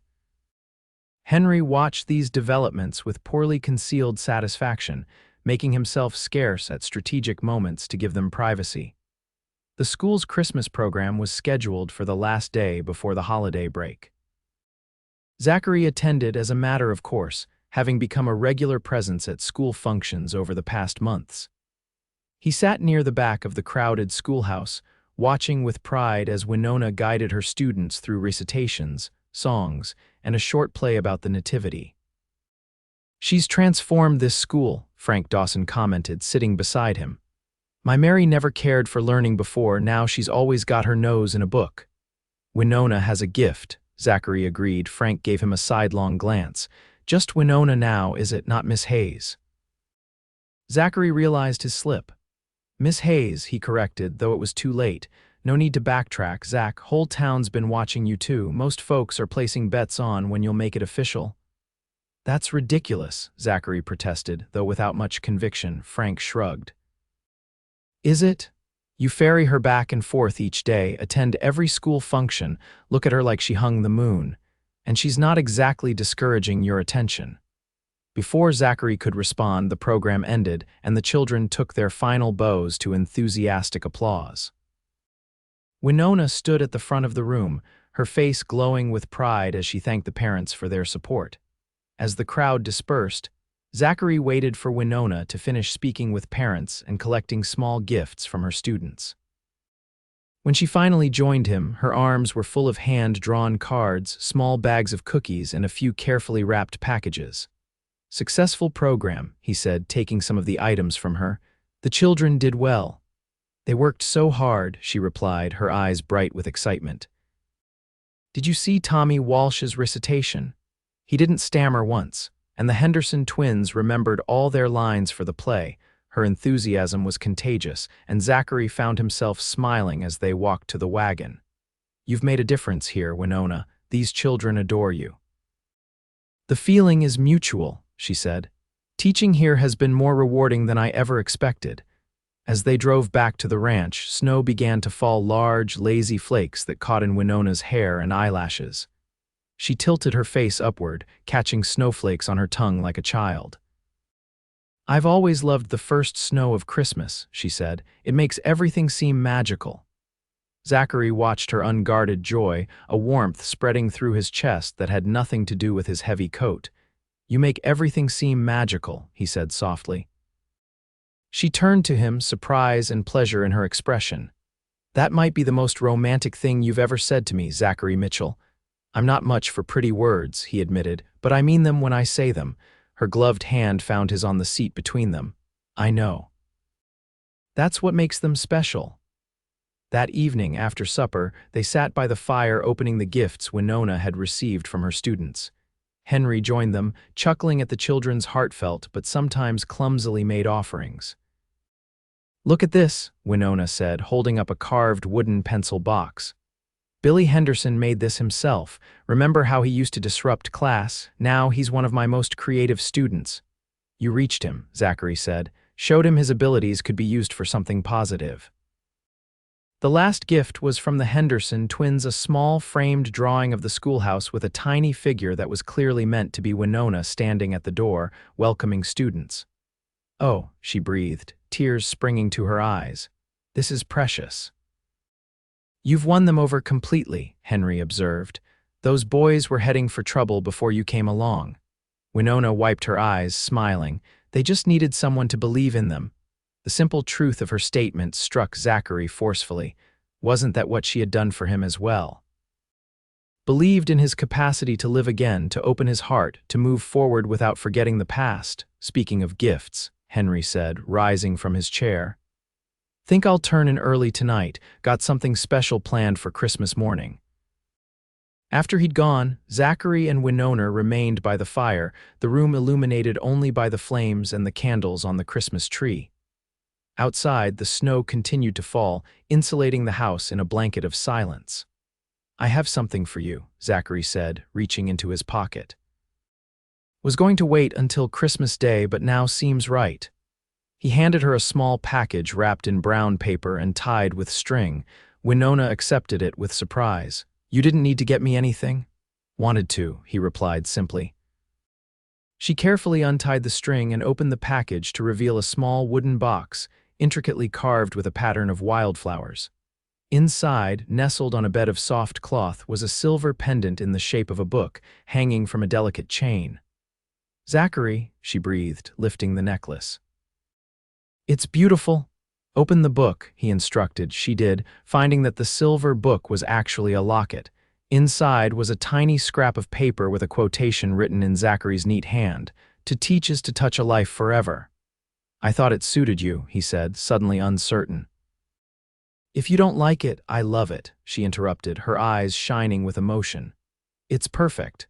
Would you help me put it on?" She turned, lifting her hair so he could fasten the chain around her neck. His fingers brushed against her skin, sending a jolt of awareness through him. When she turned back, the pendant rested just above the collar of her dress, catching the firelight. "I have something for you as well," she said, rising. "Wait here." She returned a moment later with a package of her own, somewhat larger than the one he had given her. "It's not as fine as your gift, but I hope you'll like it." Zachary unwrapped it to find a leather-bound journal, its cover embossed with his initials. The pages inside were blank, waiting to be filled. "I noticed you keep records of the ranch in those small notebooks," she explained. "But never anything personal. I thought perhaps you might want to write down your memories of Sarah, for yourself or perhaps someday for others who never had the chance to know her." The thoughtfulness of the gift struck him deeply. No one since Sarah's death had encouraged him to speak of her, let alone preserve her memory in writing. Most had urged him to move on, to put the past behind him. He began, then had to clear his throat of sudden emotion. "This is the most thoughtful gift I've ever received." "You don't find it presumptuous?" she asked, a hint of worry in her voice. "Not at all." He reached for her hand. "You understand that loving again doesn't mean forgetting, that Sarah will always be part of who I am." "Of course she will," Winona said softly. "Our past shapes us, but it doesn't have to define our future." In that moment, looking at her in the firelight, Zachary knew with absolute certainty that he loved this woman. Not in the same way he had loved Sarah, that would have been impossible, but with equal depth and commitment. "Winona," he said, his voice rough with emotion. "I need to tell you something." "Yes." Her gray eyes were steady on his, a mixture of hope and caution in their depths. "When you first came here, I was convinced I could never love again. That part of me died with Sarah, but you—" He paused, searching for the right words. "You've shown me that my heart isn't as dead as I thought, that there's room for new love alongside the old." Her hand tightened on his. "Zachary, I love you," he said simply, not instead of Sarah, but in addition to her. Differently, but just as truly. Tears welled in her eyes, spilling onto her cheeks. "I love you too," she whispered. "I've been afraid to say it, afraid you would think it too soon or that I was trying to replace her." "Never that," he assured her. "You've never tried to take her place. You've created your own." He drew her gently toward him, giving her every opportunity to pull away. Instead, she came willingly into his arms, tilting her face up to his. Their first kiss was gentle, tentative, a question and an answer all at once. When they separated, Winona's eyes remained closed for a moment, as if savoring the sensation. When she opened them, they shone with a happiness that matched his own. "Where do we go from here?" she asked softly. "Wherever you want," he replied. "I know you value your independence, your teaching. I would never ask you to give that up." "And I wouldn't want to," she agreed. "But perhaps we could build something together that allows for both." "I'd like that," he said, "very much." They talked late into the night, making tentative plans for a future neither had expected when Winona first arrived at Winchester Ranch. By the time they reluctantly parted to their separate rooms, the snow had stopped, leaving the world outside transformed and gleaming in the moonlight, a fitting metaphor for the change in their own lives. Christmas Day dawned clear and bright, the fresh snow sparkling under a brilliant blue sky.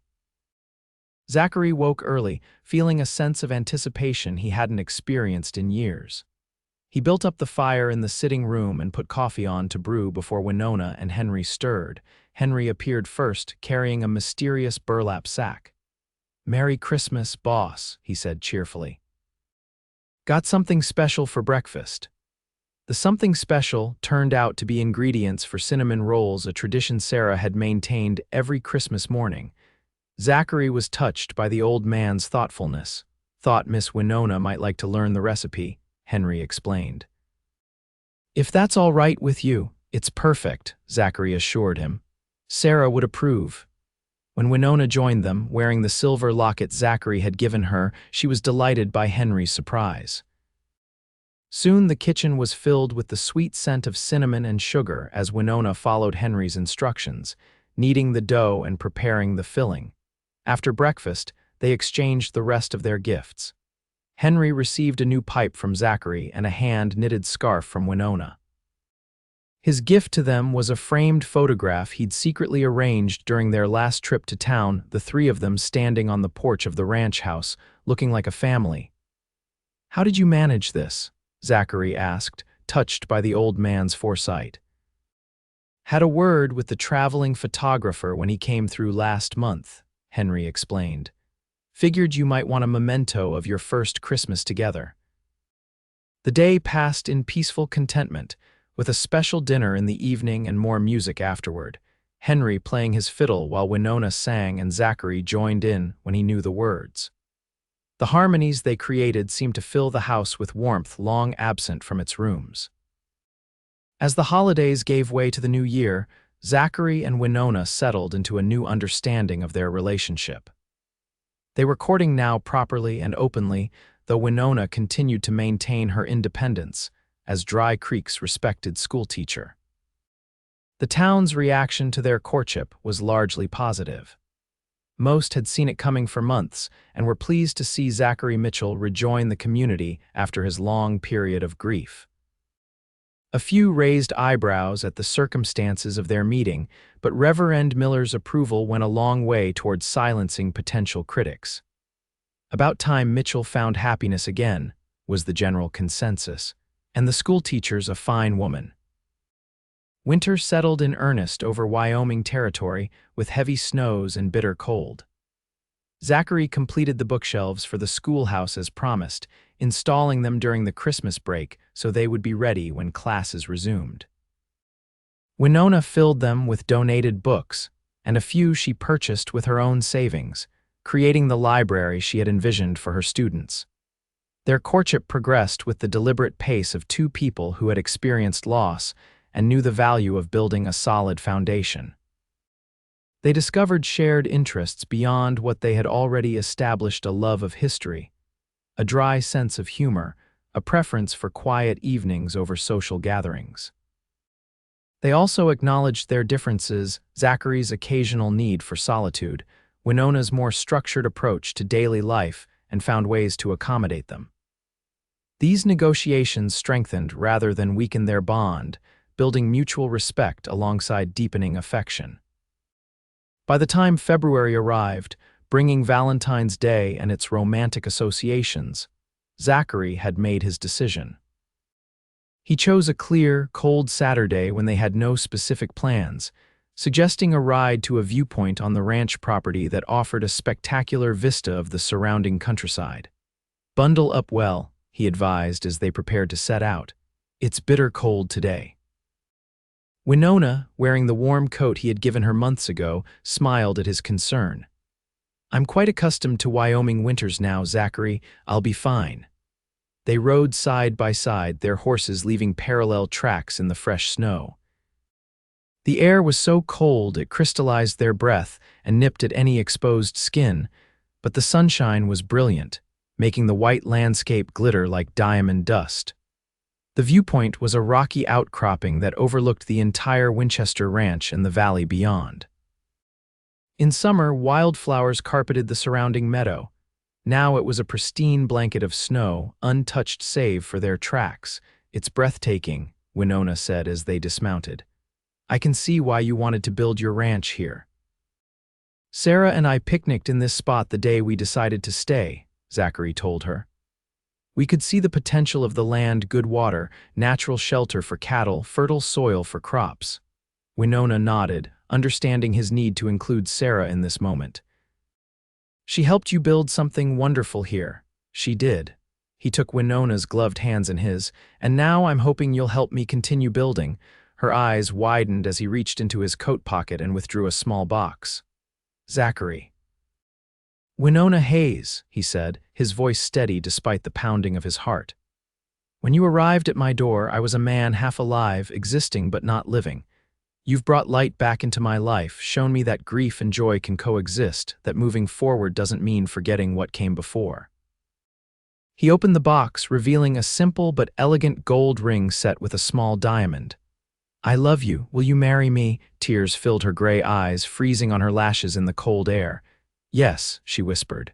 "Yes, Zachary, I will marry you." His hands shook slightly as he removed her glove and slipped the ring onto her finger. It fit perfectly, catching the winter sunlight in its facets. "It was my grandmother's," he explained. "Sarah wore it during our marriage. I think she would want you to have it now." Winona looked down at the ring, then back at him with understanding in her eyes. "I'll wear it with honor, both for her memory and for our future." He pulled her close then, kissing her with all the love and gratitude he felt. Their cold noses bumped, making them both laugh, breaking the solemnity of the moment in a way that felt perfectly right.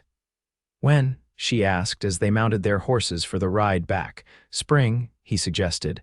"After the school term ends." "That would give us time to plan and you wouldn't have to disrupt your teaching." "Perfect," she agreed. A new beginning in the season of renewal. News of their engagement spread quickly through Dry Creek. Hiram Walsh was among the first to congratulate them, claiming credit for predicting the match months earlier. The school board hastily called a meeting to discuss the implications for Winona's teaching position. "Traditionally, married women don't continue teaching," Hiram explained when they met with the board. "The assumption being they'll be busy with household duties and eventually children." Winona sat straight-backed beside Zachary, her expression composed but determined. "I understand the tradition, Mr. Walsh. However, I believe I can fulfill both roles effectively. Many of the children have made significant progress this year, and continuity would benefit them." "She's right," John Henderson spoke up. "My boys have improved more in 6 months with Miss Hayes than in 2 years with previous teachers. Be a shame to lose her now." After some debate, the board reached a compromise. Winona could continue teaching through the next school year, with her position to be reviewed annually thereafter. It wasn't perfect, but it was more than many married women were allowed. "Thank you for supporting me in there," Winona said as they left the meeting. Some men would have insisted their wife give up her career immediately. "I fell in love with who you are," Zachary replied simply. "Your dedication to teaching is part of that. Why would I want to change it?" Her smile was worth any potential criticism they might face from more traditional members of the community. Spring arrived gradually, the snow melting to reveal tender green shoots pushing through the soil. The ranch came alive with new calves, the cattle moving to higher pastures as the lower meadows grew lush with fresh grass. Wedding preparations proceeded alongside the seasonal work of the ranch. Winona wrote to Mrs. Blackwood in Boston, who promised to attend despite the long journey. Catherine, Zachary's sister-in-law, responded to the news with heartfelt congratulations and plans to visit from Denver.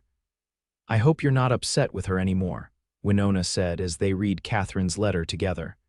"Her interference did bring us together after all." "Hard to be angry when it turned out so well," Zachary admitted, "though I maintain she should have consulted me first." The wedding was set for the second Saturday in June after the school term ended. It would be held at the ranch, with Reverend Miller officiating and the entire community invited to celebrate afterward. As the day approached, Zachary found himself reflecting on the journey that had brought them to this point.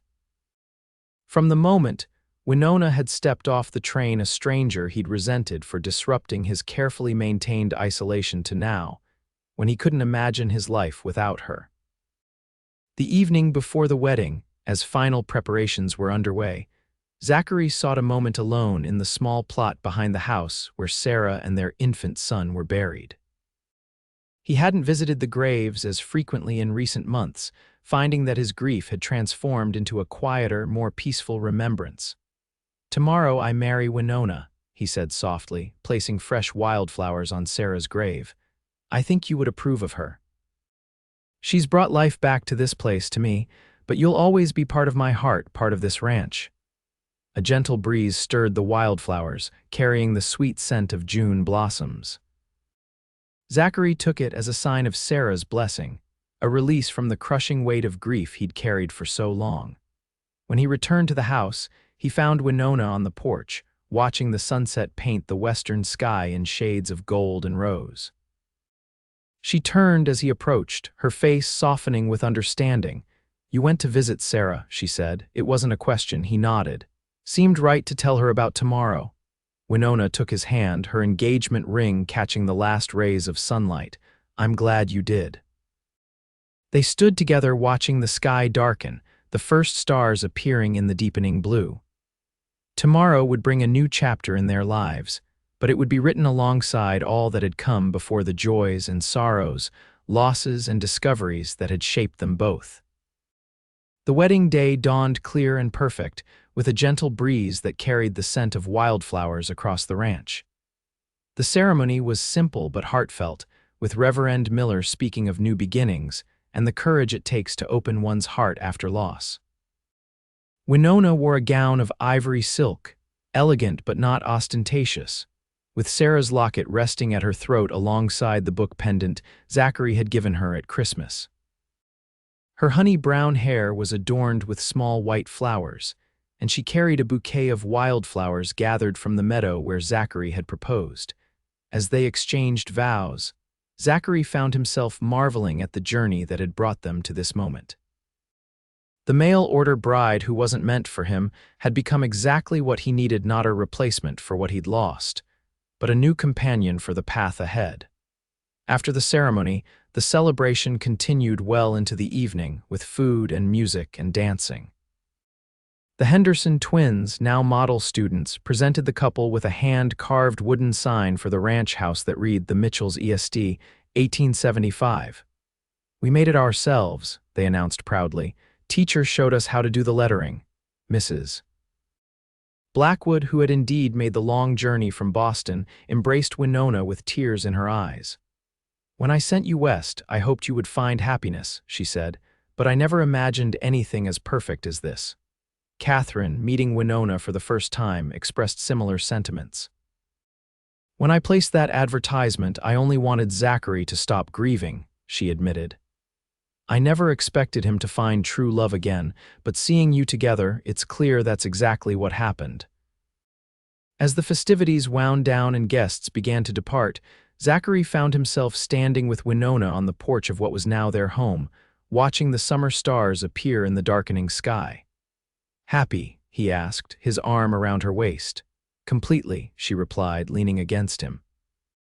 "Though I still can't quite believe how we came to be here. A mistaken advertisement, a journey across the country, a school in need of a teacher." "Seems like fate had a hand in it," he said, surprising himself with the sentiment. Winona smiled up at him, her gray eyes reflecting the first evening stars. "Perhaps it did. Or perhaps it's simply that love finds a way, even when we've convinced ourselves it's impossible." Zachary thought of the long, dark days after Sarah's death, how certain he'd been that he would never feel joy again. Yet here he stood, his heart full to bursting with love for this remarkable woman who had journeyed so far to find him. "You're right," he said, drawing her closer. "Love does find a way." As they stood together watching the stars emerge, Zachary felt a sense of completion, of coming full circle. The pain of his loss would always be part of him, but it no longer defined him. Winona had shown him that grief and joy could coexist, that the heart could expand to hold both past and present, both memory and hope. The Winchester Ranch, once shadowed by sorrow, had become a place of renewal and promise.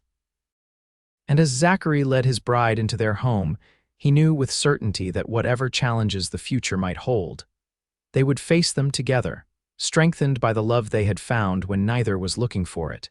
In the years that followed, their love deepened and matured like a fine wine.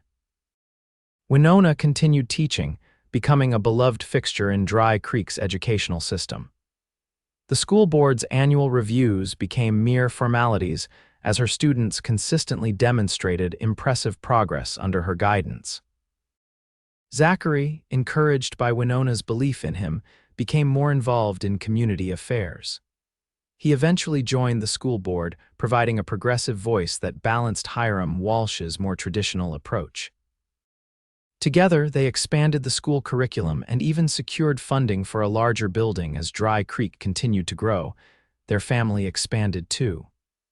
A year after their wedding, Winona gave birth to a daughter they named Elizabeth Sarah, honoring both their mothers. 2 years later, a son joined the family, William Henry, named for Winona's brother and the faithful ranch hand who had been such an important part of their story. Henry, now advancing in years but still spry, delighted in the role of honorary grandfather.